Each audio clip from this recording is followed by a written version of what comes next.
নমস্কাৰ, মোৰ নাম ৰিংকু তালুকদাৰ। মই এতিয়া উপস্থিত আছোঁ লতাশিল। মোৰ পশ্চিম ফালে আছে লতাশিল খেলপথাৰ আৰু পূব ফালে আছে এই বিশেষ ঘৰটো। এইটো চাওক, এই ঘৰটো এতিয়া সামাজিক মাধ্যমত, সংবাদ মাধ্যমত এইটো ভাইৰেল হৈ গৈছে।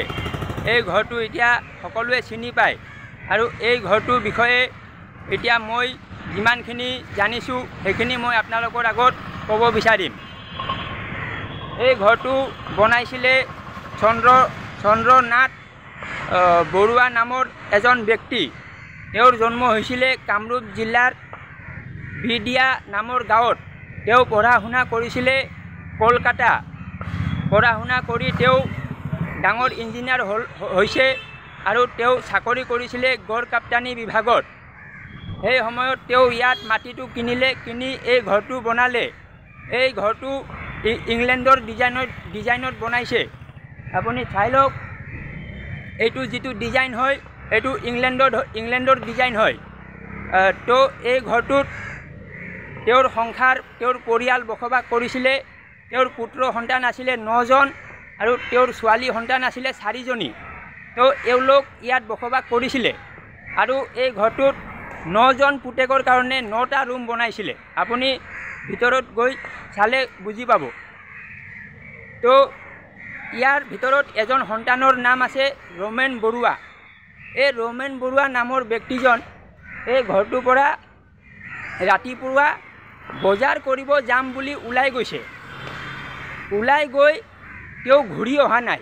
তাৰে পিছত পৰিয়ালৰ লোকে লতাশিল থানাত গৈ গোচৰ দিছে যে মানুহজন ৰাতিপুৱা ঘৰৰ পৰা ওলাই গৈছে, ওলাই গৈ ঘূৰি অহা নাই। তেতিয়া পুলিচে কথাটো সংবাদ মাধ্যমত জনাই দিলে। সংবাদ মাধ্যমে একদম হৈ চৈ লগাই দিলে। তো মই ক'ব বিচাৰিছোঁ, হৈ চৈ লগোৱা বেছি হৈছে আৰু পুলিচে মানে তেওঁক বিচৰা কামটো কম হৈ আছে। কাৰণ পুলিচৰ কাম আছে তেওঁক ক'ত গ'ল বিচাৰিব লাগে। পুলিচে যিমান দূৰ মানে মোক কৈছে, মানে তেওঁলোকৰ police of commissioner Diganta Bora, তেখেতে জনাইছে, কৈছে যে তেওঁৰ লাষ্ট লোকেশ্যন মোবাইলৰ এইটো পোৱা গৈছে ব্ৰহ্মপুত্ৰ নদীৰ পাৰত আৰু তেওঁৰ মানে এটা CCTV ফুটেজ এইটো নদীৰ ফালে গৈ থকা দেখা পাইছে।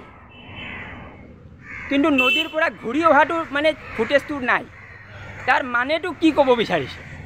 পুলিচে কথাবিলাক মানে ক্লিয়াৰ নকয়, আধা কৈ থাকে। পুৰা ক্লিয়াৰ কথাটো ক'ব লাগে। আৰু মানে এই বিষয়টো আজি 6 দিন হৈ গ'ল, 150 ঘণ্টা পাৰ হৈ গ'ল। এতিয়ালৈকে বিষয়টো মানে ৰহস্য হৈ আছে। মানুহজন ক'ত গৈছে, কিয় গৈছে, এইটো পুলিচে জনাব পৰা নাই। তো আমি ছ'চিয়েল মিডিয়াত আলোচনা কৰিব লাগে যে প্ৰশাসন মানে ইয়াত মানে ফেইল হৈছে। গুৱাহাটীৰ পৰা মানুহ এজন নোহোৱা হৈ গৈছে, ক'ত গৈছে পুলিচে ক'ব পৰা নাই। এইটো আমি আজে বাজে কথা বেছি কৈ আছোঁ, কিন্তু মেইন পইণ্টটো আমি কোৱা নাই। CM কৈছে এইটো নিয়তিৰ পৰিহাস আছে।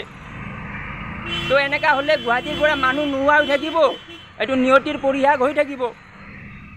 তেনেহ'লেতো প্ৰশাসনটো মানে আপোনাৰ মানে তেওঁলোকৰ কোনো কামেই নাথাকিব। কৈ দিব কি ঠিক আছে, এইটো নিয়তিৰ পৰিহাস আছে। কোনোবা হেৰাই গৈছে তো নিয়তিৰ পৰিহাসেই আছে, এইটো আমি বিচাৰিবই নালাগে, এনেকৈ কৈ দিব। তো এনেকুৱা বিষয়বোৰ আমি আলোচনা কৰিব লাগে। তো আমি যিটো বিষয় আলোচনা কৰিব লাগে সেইটো আমি নকৰি কিনে কিবা কিবি কথা আলোচনা কৰি থাকোঁ। এতিয়া আপোনাৰ এজন সাংবাদিক আছে, তেওঁৰ নাম আছে আটানু ভূঞা। তেওঁ কৈ আছে কিবা কিবি কথা কৈ আছে।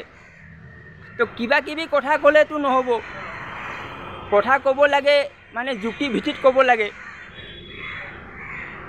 আৰু তেওঁ যিবিলাক কথা কৈ আছে সেইবিলাক তেওঁ আগতে ক'লে মই মানে তেওঁক ভাল বুলি ক'লোঁ হয়।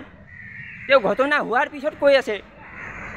তেওঁ যদি এইবিলাক কথা জানিছিলে তেওঁ আগত ক'ব লাগিছিল যে এইটো ঘৰত এইবিলাক চলি আছে। তেওঁ এইটো কোৱা নাই। তো এইকাৰণে মই তেওঁৰ কথাত সমৰ্থন দিব নোৱাৰোঁ। মই এইটো ক'ব বিচাৰিম যে অতনু ভূঞা তেখেতে মানে কথাবিলাক যিবিলাক কৈছে এইবিলাক তেওঁ মনত ভাবি কিনে কৈছে। তো ঠিক আছে, মোৰ ভিডিঅ' শ্বেয়াৰ কৰক, মই এনেকুৱা ভিডিঅ' বনাই গৈ থাকিম। ইয়াত মই দেখিবলৈ পাইছোঁ যে বিভিন্ন পলিটিকেল লিডাৰ আহিছে, খবৰ কৰি আছে, কিন্তু খবৰ কৰি খবৰ পোৱা নাই।